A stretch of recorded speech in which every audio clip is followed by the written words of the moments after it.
jirachisu abbaa jaalatama Waaqayyoon guddaadha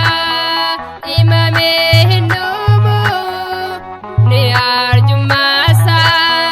yaadanii hin qabamu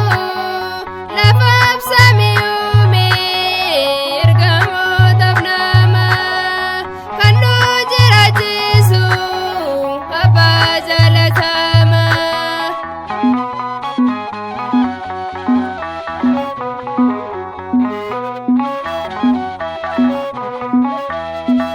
Beekaan nungaanne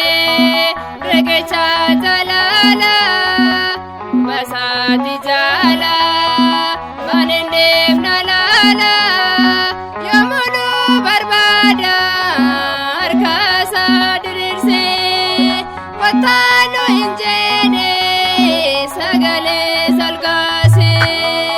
Waaqayyoon guddaadha himamee hin dhumu ni arjummaasa yaadanii hin qabamu lafaaf samii uume ergamootaaf nama kan nu jirachisu abbaa jaalatama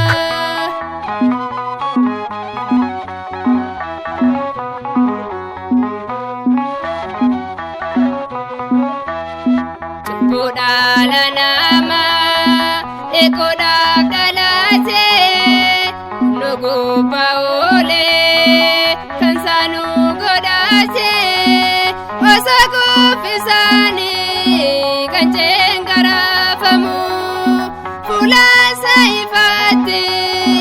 hanjuufa tufamu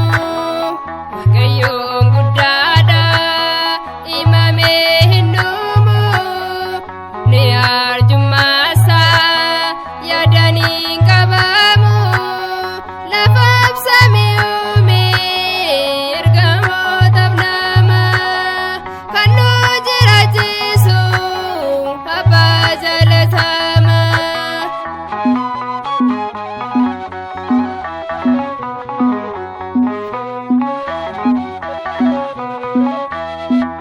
Galee sobaatiin Pilaaxoos duratti aduu jedhanii du'a murteessanii inni tokko qofa isaan garuu hedduu aarsaa ta'e dhiyaachuu inni kan barbaadu Waaqayyoon guddaadha himamee hin dhumu ni arjummaasa yaadanii hin qabamu lafaaf samii uume ergamootaaf nama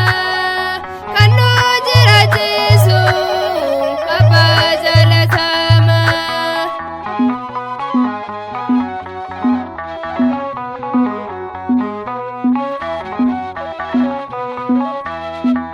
Jalaanuuf qabu